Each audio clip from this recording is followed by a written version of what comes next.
Now, Charles and Jeannie never thought they would hear the words "I'm pregnant" coming from their 16-year-old daughter, Emily's mouth. On this day, the world would be introduced to Emmy Jones. From the moment I found out I was pregnant, I knew right away there was nothing else going to change my mind, that I was going to get this baby. Emmy Jones is a voice actress in the Sonic community who's caught up in a lot of scandals lately. Ryan Drummond fucked Emmy Jones with the Sonic voice. The identity of the anonymous accuser who alleged SA against Saberspark last month has been revealed. Born on December 17th of 1993, Emmy would grow up to find a love for not only video games, but specifically Sonic the Hedgehog and many other fandoms such as My Little Pony. Spending a lot of her time on the internet, she would find the time to engross herself in these communities, growing a following, becoming figureheads of them. And after 10 to 15 years of influence, opportunity, and some would go as far to say power, she has used her positioning as a method of gaining more power in this community, planting seeds of division within the community that she's supposed to be growing, deceiving her audience, betraying friends, and ultimately attempting to ruin the real lives of people she simply didn't end on good terms with as a method of revenge. I'm sure as many of you have noticed over the past few months, the mask that Emmy Jones has been wearing for this time has almost completely evaporated. But for years, that mask has slowly been cracking, many people trying to get through that the person that Emmy makes herself out to be has never been who she is. Over the 30 years of the Sonic franchise's existence, we've seen many notable figures, but I believe, and I say with good authority, that Emmy Jones might be the first villain that it has seen. An evil queen, if you will, that has risen up the ranks, using the persona of a sweet, innocent girl to connect herself with the inner circle of the people who are behind her favorite franchise, befriending fellow large community figures and then beheading them at the slightest showing of unloyalty, and using her audience by spreading lies, all for the purpose of money and gain. This is the fall of Emmy Jones, the Sonic community's evil queen. Coming up. Let's do it. Dr. Phil is a unique place for a Sonic influencer to first make their appearance. Naturally, it's usually through YouTube videos. But at the age of 16, Emmy Jones would become pregnant with her child, a decision that her family was not happy about. They would then write into Dr. Phil, a very famous show where he gives advice to young children and families who are going through their own family problems. They went this route instead of seeking out a private professional. I think it should be stated first up that Dr. Phil is a terrible, awful show. While there are some true characters that have graced this screen and that too deserve to be called out for being awful children, Emmy, along with a lot of other kids on this show, are just confused and lost teenagers who are being humiliated in front of millions of people on national television. And Emmy was one of these kids who decided herself that she did not want to abort or give her kid up for adoption. At the age of 17, she would eventually give birth to her daughter Lucy. And I just want to state this here, we will not be discussing her child for the duration of this video. Not only does she play little to no role in the story that we're going to be telling, but also in any of the drama or controversy, but let alone that, she is a child and does not deserve to be drug into this. But after these events, she would go on to live a relatively normal life, graduating high school, which she previously thought she wasn't going to be able to do as a teen mother, as well as working jobs. Things were pretty normal at that time. But this is around the early 2010s, where the internet is really properly getting started, more specifically, the social media age. YouTube is already at this point an established veteran website on the internet. Other social media sites like Facebook, Twitter, Instagram, it's becoming incredibly easy to share yourself and your interests, which Emmy developed a lot of. As a child, she gravitated towards a lot of different brands, but two stuck out in particular: Sonic the Hedgehog and My Little Pony. The latter surprisingly being what kicks off this downward trajectory. She became very engrossed in this community. In the early 2010s, more specifically 2012, My Little Pony really took off. My Little Pony. This cartoon about pastel ponies has developed a cult following. In 2010, My Little Pony Friendship is Magic would debut on the Hub, which would later go on to be rebranded as Discovery Family. The show would run for almost an entire decade, and would go on to be one of the most defining cartoons of that time, rebirthing what was essentially just a glorified toy line into a pop culture juggernaut, specifically having a grip on the internet. Communities would be born across the various social media platforms we discussed, eventually cultivating in actual real-life conventions taking place, all completely predominantly being fan-run. After starting a podcast, doing music covers, and engaging with fans on social media, Emmy Jones would go on to be one of the most well-known people in the My Little Pony community. And even if you don't know much about My Little Pony, I assure you've almost certainly heard the term brony. This is a term largely used to define male fans of the My Little Pony franchise, which was an extremely fast and large growing demographic thanks to the recently released television show. And another large prominent creator would rise amongst the My Little Pony community around the same time as Emmy, that being none other than YouTuber SaberSpark. Around this time, SaberSpark had a decent following, around 20 to 25,000 subscribers, which around this time was a solid number to have on YouTube. But today, in 2025, SaberSpark is one of, if not the biggest animation-centric YouTuber on the entire YouTube platform, sitting at over 2 million subscribers, pulling in absolutely monster views. But back in the 2010s, things were a little more modest, and the two would eventually meet and become friends in the summer of 2012. The two would speak on Skype quite frequently, mainly about the show, keeping things relatively friendly, but eventually things got personal. The two were discussing their normal lives, and the fact of Emily being a mother was brought up, and how she was no longer with the father of her child. The father of this baby, who by the way is broken up with you, right? He's gonzo. He's just moved on, but you think he still loves you.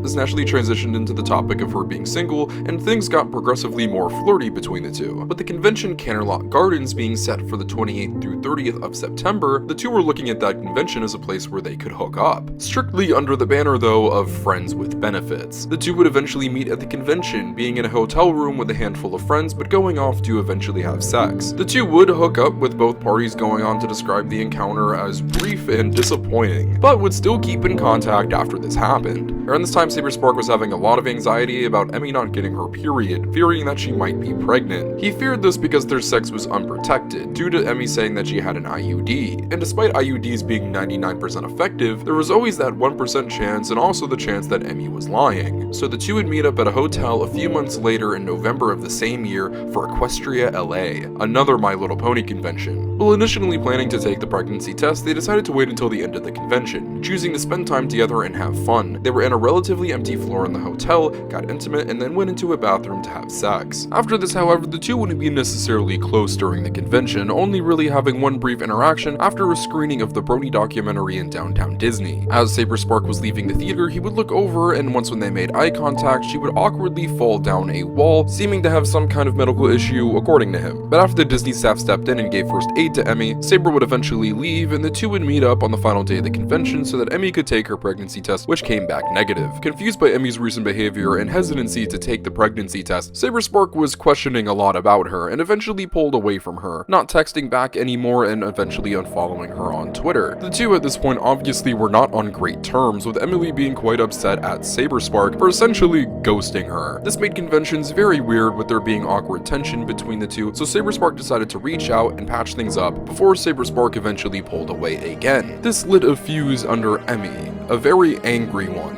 And conveniently, while this relationship ended, an interest in another property grew. Around this time, Emmy was getting into cosplaying, but specifically Sonic the Hedgehog cosplay. The shoot seemingly being very high quality, and her also being conventionally attractive, the Sonic fan base took a liking. Emmy was already a pretty big Sonic fan, and with her becoming recently disillusioned with the My Little Pony community, it seemed like the perfect time to jump ship to another fan base. And while a lot of the community was eating up her cosplays, there was one individual who wasn't. Lizzie Silva, a longtime Sonic the Hedgehog fan who did cosplay and largely credits the Sonic character for helping get her through a brain tumor. This is an objectively powerful story, and a lot of people within Sega or people associated with the Sonic brand took a liking to Lizzie for this reason. But Emmy became very popular very fast. You have to remember, the Sonic community to this day is very much so a boys club. The most popular influencers are male, and that was even more the case back in the day. So when a cute little white girl pops onto the scene and loves Sonic the Hedgehog, wearing spandex cosplay, engaging with the community, and ready to network with larger influencers, Lizzie not only found her cosplay derivative, but took Emmy as a threat, swiftly blocking her on Twitter and going about her business. While all this was going on, Emmy was befriending some pretty big name creators and influencers in the Sonic scene during the mid-2010s, specifically Matt Mannheimer, the former owner of Tails channel. If you were a Sonic fan, you are most likely familiar with Tails channel, whether it is right now in them having a large presence on social media, or when they were a massive, almost conglomerate Sonic corporation on YouTube. They have always held a lot of power and have had a lot of connections with not only Sonic the Hedgehog creators,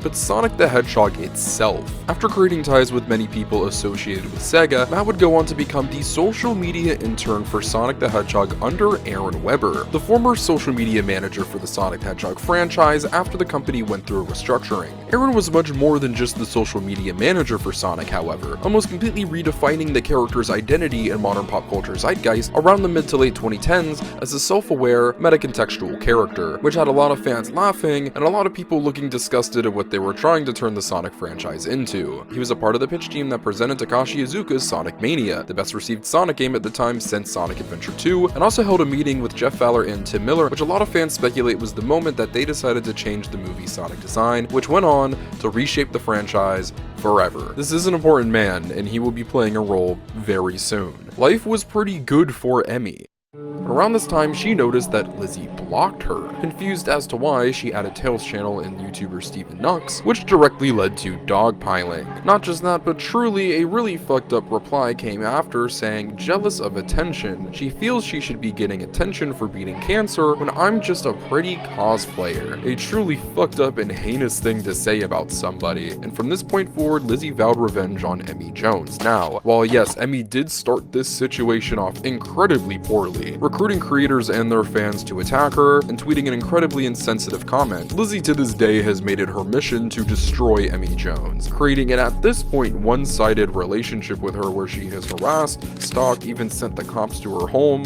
I've called the police station before and they gave me the number, and it's happening by this person. Her name's Elizabeth, and she's been like stalking me. Now it should be noted that Lizzie is not mentally well, and I think that comes off quite apparent, but at the same time that does not excuse the actions of Lizzie. Well, yes, she was wronged and horrible things were done and said to her, it does not excuse a lot of her actions after that point. A lot of other videos on Emmy Jones on YouTube cover a lot of Lizzie's stuff and go far more in depth in the drama between these two than we will be today, but they were almost made in cooperation with Lizzie, who isn't the most reputable source. She would even reach out to me to help me with this video, but naturally I wouldn't respond, as this is meant to be an objective, unbiased look into Emmy Jones's fall. So this is the only time we will be talking about Lizzie and her relationship with Emmy in this video. But Emmy was doing great, her songs were blowing up, she was truly becoming one of the biggest figures in the community. She got a spot on the Sonic Central YouTube channel, a middling Sonic the Hedgehog collective of the era, but did consist of some pretty big name content creators around that time. And something else that happened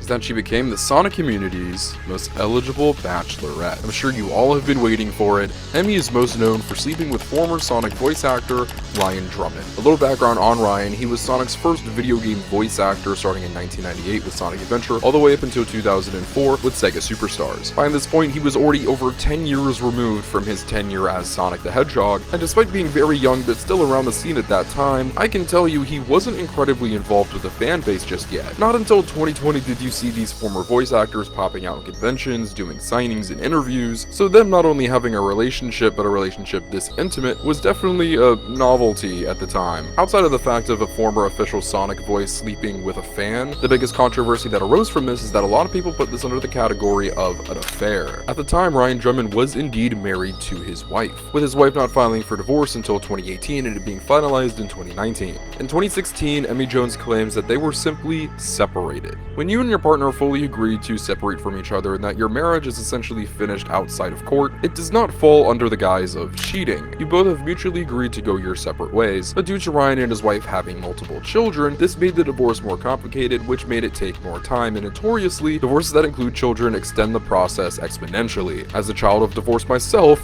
I can attest to this. But according to multiple sources who were close to Emmy and Ryan at the time, not only did the relationship feel very affair-like, but it was also not what it was made out to be. In an interview with Mr. Enter in 2025, Emmy states that her and Ryan simply dated for around half of a year in 2016, and separated due to location purposes, specifying that he was in the Bay Area and she was in Los Angeles. Remember these dates. If you type in Emmy Jones GoFundMe into Google, and trust me, we will be talking about all of these and many more money-making ventures very soon, she has a GoFundMe set up for her to move. But when was this fundraiser created? Well, it was created in September of 2018, a whole 2 years after Emmy initially stated that her and Ryan got together, and these locations aren't adding up because Emmy lived in Ohio. Something you will discover about Emmy throughout the rest of this video is that she not only lies a lot, but about the smallest thing that I don't even feel like you would need to lie about. And I'm led to believe that she is lying to save face and protect her ego because her and Ryan were never really an official couple, more of a situationship if you will. He did not give Emmy any straight commitment and would just simply fly her out to random cities in California where he was performing at the time. They would hang out in hotels, have sex, and that would really be it. This all tracks because on Emmy's burner account where she detailed her time with Ryan, she would talk about going to see his show.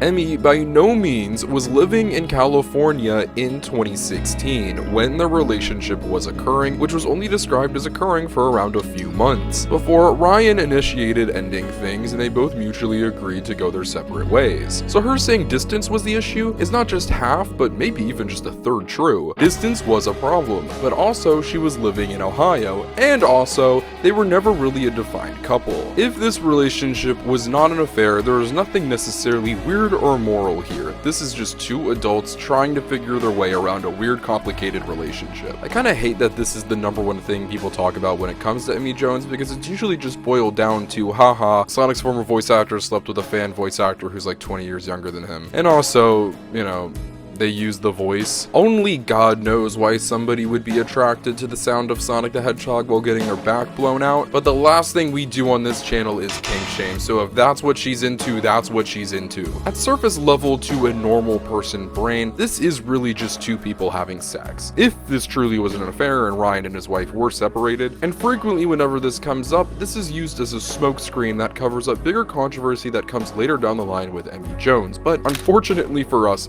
her love life isn't done just yet. Once when her and Ryan separated, she must have gotten really into voice acting. Around this time, Emmy was becoming just as well known for her Tails impersonation as she was for her song covers. People doing Sonic voices is nothing new, as there were a lot of prominent people doing voices of characters around this time in different fan projects. One of those people was named the Blue-Eyed Fox. They were set to appear in Sonic the Wrath of Nazo as Tails, until they were replaced by also Emmy Jones. This is because at the time, Spirit of the Blue, the voice actor for Sonic in Sonic Wrath of Nazo, and Emmy were having a situationship of sorts. Their relationship was incredibly behind the scenes and not incredibly well defined, but it is largely believed that Emmy was using her position with Spirit of the Blue to replace the Blue-Eyed Fox as Tails in Wrath of Nazo and taking a job away from a veteran Tails fan voice actress. Her intimate relationship with Spirit of the Blue isn't necessarily the story here. It's her using this relationship as a way for her to get a leg up in the community and purposefully taking food off the plates of other people. But to be fair to Emmy, she was a very good Tails voice impersonator, and this helped her with a lot of connections with a lot of popular Sonic VAs,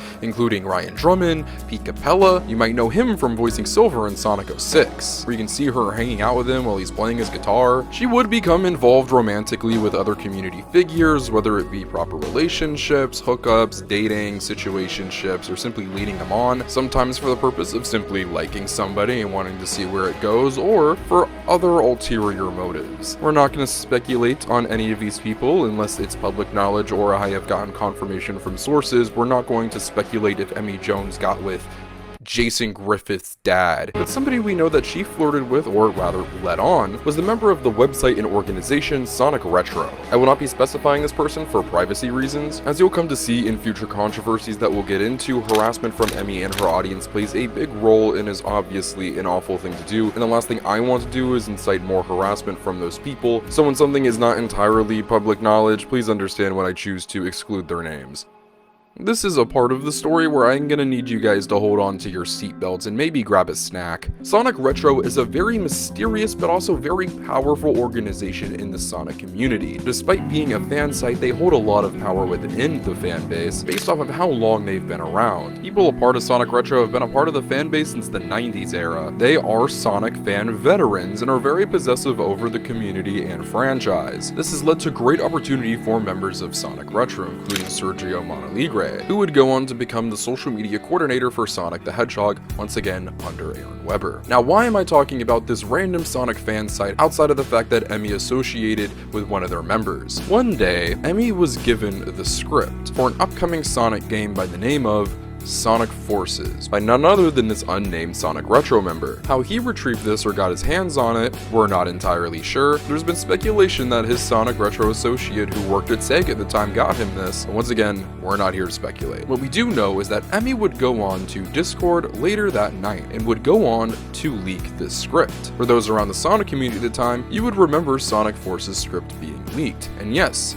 it was from none other than Emmy herself. This was a draft from 2016 with notes given from somebody with the initials of AW. Somebody around that time that shared those same initials was Aaron Webber, someone that Emmy recently became very close to, thanks to her connections with the aforementioned Matt Mannheimer of Tales Channel and Sonic Retro members. And not only did Emmy leak this script, she leaked this script from Webber's apartment. And no, not just because they were friends, Emmy and Aaron were seeing each other at the time. I'm gonna fire over an allegedly here for legal purposes, but as you're seeing on screen right now, I have multiple testimonies from people who were close to Emmy and Aaron at the time. Now, this is one of the most well-known secrets behind the scenes in the Sonic community amongst larger influencers. It just hasn't come out because I don't feel like there's been any reason to, but when you're making an expose on Emmy Jones, now kind of feels like the right time. Many people wonder why Emmy was given so many opportunities with Sega, how she became so closely associated with the company. This is a large reason why.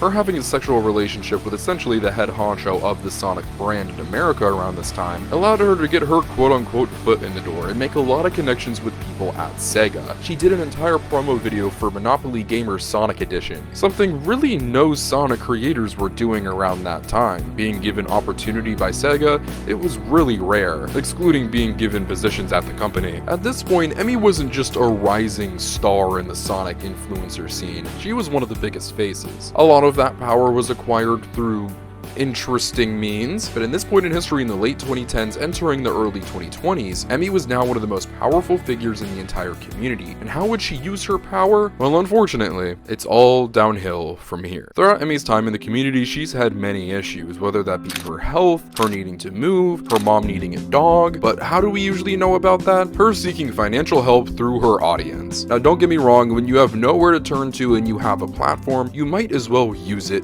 to get help. But there's a difference between using your platform and abusing the people who have given it to you. To an unhealthy and unusual degree, Emmy asks for a lot of money from her audience quite frequently. From 3 GoFundMes initially asking for a medical dog for her mom, with a goal of $8,000 in donations, firstly wishing nothing but the best for her mom, but she was able to get a service dog regardless, to the aforementioned GoFundMe asking for $5,000 to help her move to Los Angeles, and most recently a GoFundMe to help her fight her MCAS and eating disorder, with a goal of $17,000. Throughout the years of her doing this, people have been more than willing to help, but there are a lot of people who have noticed that she is doing things that somebody who is struggling with finances doesn't typically do, such as frequently going to Disneyland, 2 trips to Japan, going to a bunch of different events and trips. All of these are luxuries. It almost feels like Emmy and her partner are able to meet their financial means, but without the support of her fan base, they might not be able to live as comfortably as they like, which by no means is the job of the innocent people around the country who simply enjoy your content to fund. It doesn't stop though at her GoFundMes and the misuse of her fans' generosity, allegedly asking for $5,000 for an album release party on Ko-Fi, or plugging an Amazon wishlist for people to simply buy her things. Now yes, this was during COVID time, so a lot of you might be saying, oh, she might have been asking for essentials. Well, you would be correct, because she got Sonic Legos and toys. Only the essentials. Frequently plugging her Ko-Fi, asking for just random donations on a whim, such as funding migraine glasses. There's a term for this: e-begging. Emmy is an e-beggar. A lot of people, including big figures in this community, have problems, go through things, have health issues, including myself. But in my time in this fan base, I have not seen somebody ask their community so much for financial backing for the smallest, most minute things. Maybe it's the way I was raised, but I was never taught to ask for handouts. And I was especially not taught to take that money that generous people gave me to turn around and use it on luxury. Now, it doesn't stop stop there, unfortunately. It actually gets worse. Emmy Jones has a Patreon, of course, why wouldn't she? Where she is currently making over $400 a month. It was higher, of course, at one point, that she hasn't updated since August 3rd of 2024. The purpose of Patreon is to supply your fans with content, whether it be exclusive content, early access to content that will eventually become public, behind the scenes updates, what have you. But to sit there and collect hundreds of dollars from your fans and supplying them with nothing is insane. But maybe Emmy doesn't view it that way, because they are still gaining access to something.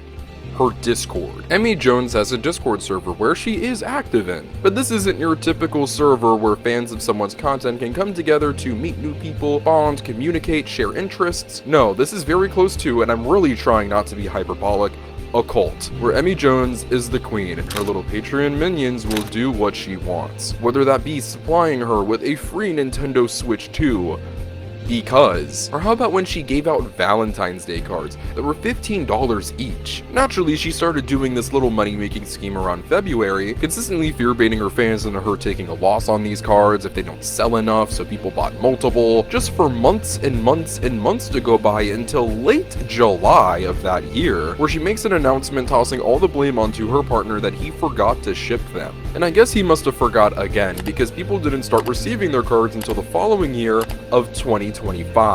A whole year for people to receive Valentine's Day cards. Even friends of hers, get this, were supporting her financially, giving her close to $1,000, helping her pay for trips, meals, all of this. $10 to $25 tarot readings? Here she is fear-baiting a fan that anonymously came forward to me about how she needs money because her power is about to be shut off. He sent her money numerous times through PayPal, and when her attempt at a $450 cash out didn't work, she simply tried to just get off with a 30. This is not normal behavior. I don't care what way that you try to paint this, this is clear financial manipulation of her audience and makes her GoFundMes all that more sketchy. Remember though, money isn't all that matters to Emmy. It's also power. Her Discord has been turned into a battleground, a dictatorship, where you must, as a fan of her, build up the social credit to be one of her favorites, and if you don't, you are simply treated as lesser. A big part of this is being as hateful as she is. Emmy, at her core, does not like the community that she is a part of and profiting off of. More specifically, the larger influencers and creators that she shares the scene with. It's been said that she had a whole entire hate campaign against Sam Procrastinate, where none of her audience would be able to say anything positive about the man or his content. Why is this? Because he did not personally come out and use his platform to publicly defend Emmy during one of her controversies, which, let me remind you guys, is not the job of Sam or any content creator to do when somebody gets into a scuffle. She also has specific vendettas against Fidel of Gamescage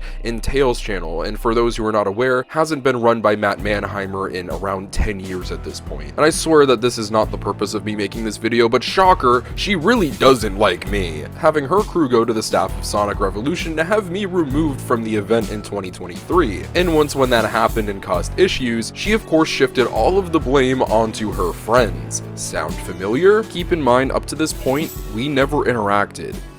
Ever. This woman is a whole 10 years my senior. I don't know why she cared so much I was there. I'm sure there were many people at Sonic Revolution who saw me and were like, oh, I don't like Speed Supersonic, and then went about their business like a normal person. And I'm sure there are many people on the internet right now who see content creators like Sam or Fidel or myself, and they do not enjoy us, our personality, or our content. But you know what they do? They go about their business and do their own thing and enjoy what they enjoy. They do not create and encourage hate campaigns against us. They do not have us physically removed from events where no trouble is being caused at. Emmy actively makes the lives of us creators worse in this community, all because she's an incredibly angry and vengeful person, and only has become more so over time. It has been reported by a former friend of hers that she would simply sit in her apartment and hate watch other creators' videos who she personally didn't like. It made everybody incredibly uncomfortable and really opened the eyes to who Emmy was becoming. I needed to get a lot of that stuff out of the way because this next segment of the video is going to get a lot more serious, because we're going to be diving into some very serious topics. So I'm going to put up a trigger warning for the following: grooming, sexual assault, harassment, and rape. If any of you guys have heard this before, This is music by the band Hyper Potions. One half of Hyper Potions was a man by the name of Kevin Villeco. They befriended Aaron Weber and were able to start working on basically every upcoming Sonic project they had in the works. From Sonic Boom Fire and Ice, Sonic Mania, even doing a performance at the 25th anniversary party, they were very well connected in the Sonic scene and started to make a name for themselves. Emmy naturally became very close with these people, and also gained a relationship with the wife of Kevin, Evelyn Ferreira. When Evelyn and Kevin met, he was 24, and she was 15. As the term wife suggests, they would eventually get married and have a very abusive relationship, both verbally, physically. Her document, which will be linked below, was not an easy read. However, thankfully, around the pandemic, they were able to get divorced, with her staying out in Los Angeles and him going back home to Pennsylvania. Like Kevin, Evelyn was also a musician, and around that time was working on a project. What project was that? Sonic and Tails R. Sonic and Tails R is a radio drama created by Emmy Jones that is mainly known for starring some very big names in the Sonic voice acting scene, such as Ryan Drummond as Sonic, Jason Griffith as Shadow, Mike Pollock as Dr. Robotnik, which there was drama about a pay discrepancy, but that quickly got resolved, so we'll be breezing over that. The first episode was even featured on the Sonic the Hedgehog official YouTube channel's fan spotlight page. Emmy was at least somewhat aware of the issues that Evelyn and Kevin were having, even being the person to tell Evelyn to speak out. But when Evelyn would eventually resign from working on Sonic and Tails R, she would go on to be replaced by Kevin. Her groomer, her abuser, the worst thing that really ever happened to her, all hidden under his Push Pause moniker. When Evelyn eventually spoke out, Emmy would too, claiming she didn't know the extensive history behind their relationship. And I'm sorry, I find that very hard to believe. You're telling me that this couple, who you were closely associated with, the topic of their ages and age gap never came up. An age gap, which, let me remind you, is 10 years difference. And regardless of when Emmy and Evelyn met, she would have been significantly younger than Kevin, not just in number, but by appearance. I would think it's weird if my fellow 22-year-old friend decided to date an 18-year-old girl fresh out of high school, let alone someone significantly older than that, dating somebody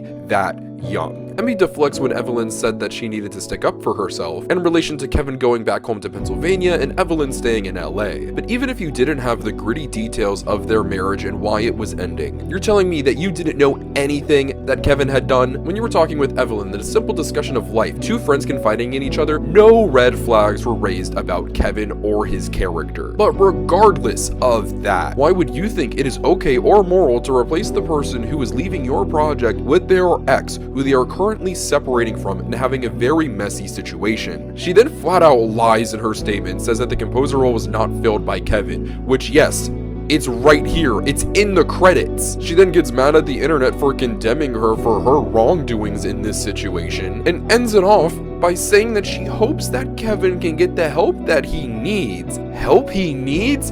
He groomed a 15-year-old and then went on to abuse, manipulate, and sexually assault her in their marriage. Why would you wish him well? Wish him to hell. And what makes this even more sad is that this is not the only example of Emmy being negligent in protecting the abusers and predators that are in her life that she gives jobs and associates with. Sonic and Tails R is often hailed as Emmy Jones's project, but if you look at the credits, she is the executive producer, the voice of Tails, and the co-voice director. Now, why is she the co-voice director? Because there's someone else that's involved with the project far more than she is. His name is Dorian Nelson. He is the producer of Sonic and Tails R, the co-voice director, the staff writer, the staff sound designer, and he did the end credits animation. These two are obviously very close. In 2017, there was a convention named Sonic and Sega Fan Jam, which has since been rebranded to Sonic Expo Atlanta. Emmy and Dorian attended this event along with a bunch of friends, including somebody by the name of Cess. Emmy and Cess became friends when Cess was a teenager in high school. They went on vacations, Emmy would commission Cess to do art for her, and this would all essentially culminate in them attending the convention together. Unfortunately, right before the convention, her and her boyfriend broke up, and a lot of their time before the convention actually started was Emmy and Dorian comforting Cess. Cess would end up staying in a hotel room with Emmy and her friends, which was a different hotel from what the staff was staying in. Emmy would frequently go off and do her own thing, which was fine with Cess, so she was spending a lot of time with Dorian, and almost looking up to him like a big brother. They would help set up the convention and then eventually go to a Denny's for food, but wouldn't leave until around 4 to 5 in the morning. It was a little too late to go to her hotel with Emmy, so she had to stay at the staff hotel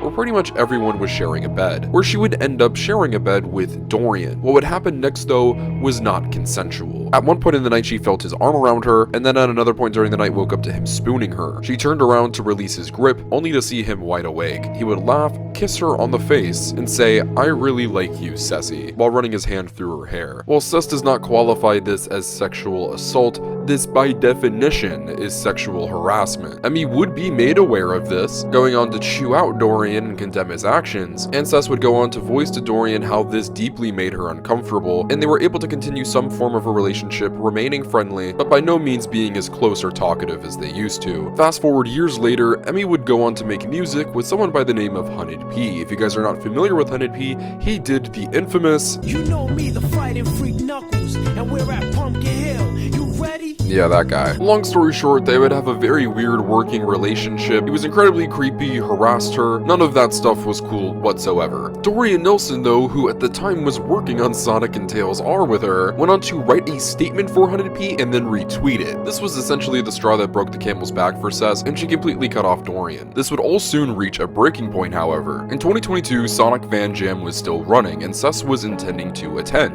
But shortly after she finalized her attendance, Emmy would announce that there would be a Sonic and Tails R panel, which Dorian Nelson would be attending. With her past experience with him and this obviously being a triggering person in general for her, this made her uncomfortable naturally and was brought to the attention of Sonic and Sega Fan Jam, who was already privy to the history between Cess and Dorian. They would eventually work something out, but the head of Sonic and Sega Fan Jam wanted to speak to Emmy and Dorian and instructed Cess not to speak to them until they did. Time would go by with no response from Emmy, so Cess reached out to her, where she was infuriated with Cess, saying that Cess was causing problems with her health and trying to ruin her panel with Dorian, as well as putting the Sonic and Sega Fan Jam staff in a horrible position. With the head of the convention saying that Cess was blackmailing them with the threat of releasing a statement on social media if they didn't ban Dorian. This is obviously not true. She was simply looking out for her own comfortability being around somebody who is traumatizing for her, but Emmy was not having any of it. She insisted that Cess get in a call with her and Dorian, but obviously this did not make Cess comfortable. I don't know, maybe have some empathy and understanding that your friend who was violated in her sleep maybe doesn't want to get on a phone call with someone who clearly traumatized her. After a few days, Emmy would go on to cancel her Sonic and Tails R panel after Dorian voluntarily stepped down. Cess was trying to make good with Emmy, apologizing as her intention was to never get her Sonic and Tails R panel ruined, but Emmy stayed quiet, didn't say anything to Cess. After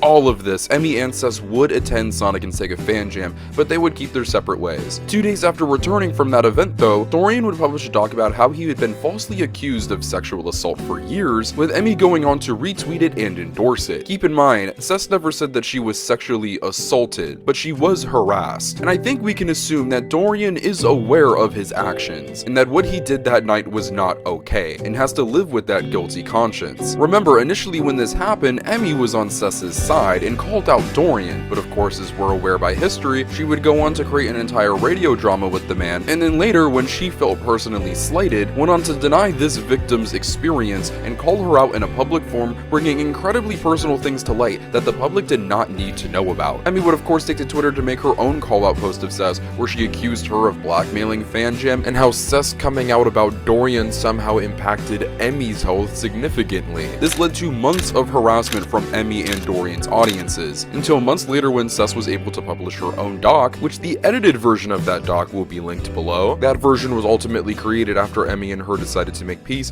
due to the harassment both parties were receiving, but if you're curious about the contents of the original doc, I'm sure there are links floating around out there somewhere, and it's also been reported on numerous times in different YouTube videos and forums. This should have been a moment in time where Emmy was able to be examined by the community at a deeper level, seen for the true person that she was. A hateful woman who lived an angry life, who disregarded the people in her life that cared about her, because what did it threaten? Her power, her money, the only things that really matter to her. But it was swiftly brushed under the rug because only a few days after Cess's doc, the news about her and Ryan Drummond finally became public. A story that, let me remind you, if there was no affair, there's no wrongdoing here. It is simply two people having sex, no matter how weird a Sonic voice being used during it might be. Does that maybe raise a few red flags about her potentially being interested in the relationship between a canonically 15-year-old blue hedgehog and an 8-year-old yellow fox? Yeah, maybe, and that would be incredibly fucking weird. weird, but we honestly have more important things to talk about. The thing between Emmy and Ryan is, as of today, there was no wrongdoing by Emmy. But I think Emmy is smart enough to know that there are many instances in her history in this community where she has done plenty of wrongdoing, and she's been able to cover up these scandals with another scandal that is bright and colorful and exciting to the general audience, but is essentially just nothing but fluff at its core. Now, why am I bringing these two specific stories up at the tail end of this video? These are two women in this story that were traumatized by either sexual assault, sexual harassment, something that every woman that deals with these things, if they wish, should be able to publicize and talk about. Also, if they want to keep it private, they should be allowed to keep it private. It is their story, it is their experience, and it should not be denied. Both of these instances are objective things that happened. The people involved who did these wrongdoings have admitted that they've happened. To turn around in one instance and exonerate yourself of any wrongdoing or negligence in relation to a young woman who was taken advantage of by a much older man, and that is putting it very nicely, and then continue to go on to deny your personal friend's sexual harassment experience which you had knowledge to. These two stories are some of the most disgusting things that have been public knowledge in the Sonic community, and it has been completely brushed under the rug. Now, I want to state this: Emmy is not the predator or abuser in this situation. The brunt of the backlash in these two situations should go on to Kevin and Dorian. But like I stated in a lot of the portions of this video, this is an Emmy Jones expose, and she did support, defend, platform, and protect dangerous people associated with her projects, and the Sonic community at large, a space with plenty of children and women. And this transitions us perfectly in how we got here in the first place. Let's rewind all the way back to 2012. You remember this little relationship right here? Well, now you do. Well, for over a decade, we had no idea that this relationship existed at all, until it was brought to light in 2025 by somebody anonymous. This anonymous person is accusing Saberspark of rape on not just one, but two occasions at two My Little Pony conventions, one being Canterlot Gardens and the other being Equestria LA. And with this being a first-hand recounting, yes, this anonymous person is Emmy Jones. In the testimony, it's almost described like they had zero intention of having a sexual relationship leading up to that convention, with him using the power dynamic of her being a freshly 18-year-old fan and him being some big popular online influencer. Keep in mind, he had 20 to 25,000 subscribers at the time, much different from the 2 million he has nowadays. She makes their first encounter out to be entirely unconsensual, which would essentially make this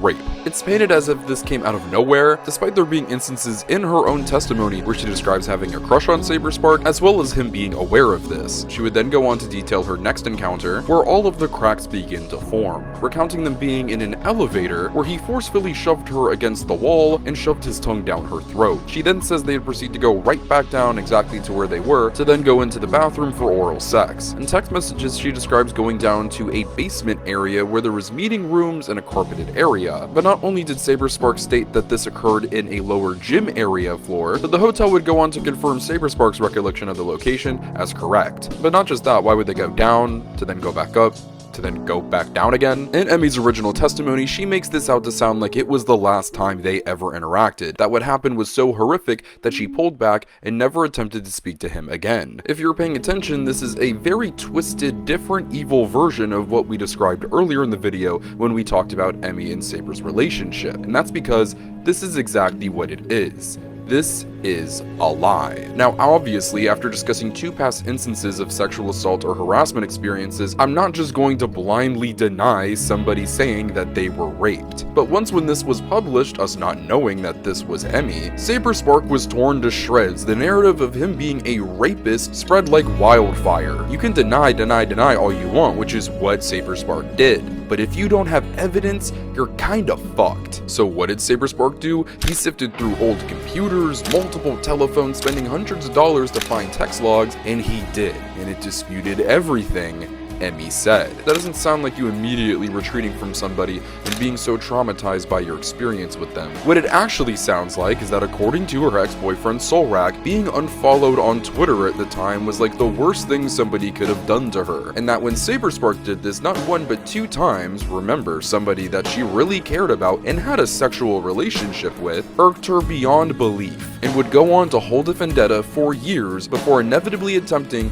to destroy his life with false rape claims at a petty attempt for revenge. I'm confused, I'm sure you're confused, so many of us are just asking why, but I have a different question. Here's the thing, the really sad thing. Emmy Jones, not only in this testimony, but on multiple occasions, has stated that she has been the victim of sexual assault in the past. I am a person with a believe all victims mentality. I hurt for her, I feel for her, I not only empathize with her, but I sympathize with her. I obviously cannot do that with the Saberspark story because there's objective proof she lied. And even if she might still have a very frequent track record of lying, I am still not going to deny the other experiences that she references, and I hope you guys don't do the same. The reason she claims she wanted to do this was to prove to herself that she would be able to speak up. She claims she spoke up anonymously to avoid harassment, but I think we have a lot of room to believe she did this because she's Emmy Jones, and if she were to come out with this claim, which is false, it would have lost a lot of credibility and people wouldn't have taken it nearly as seriously. Also, another part of that reason in reality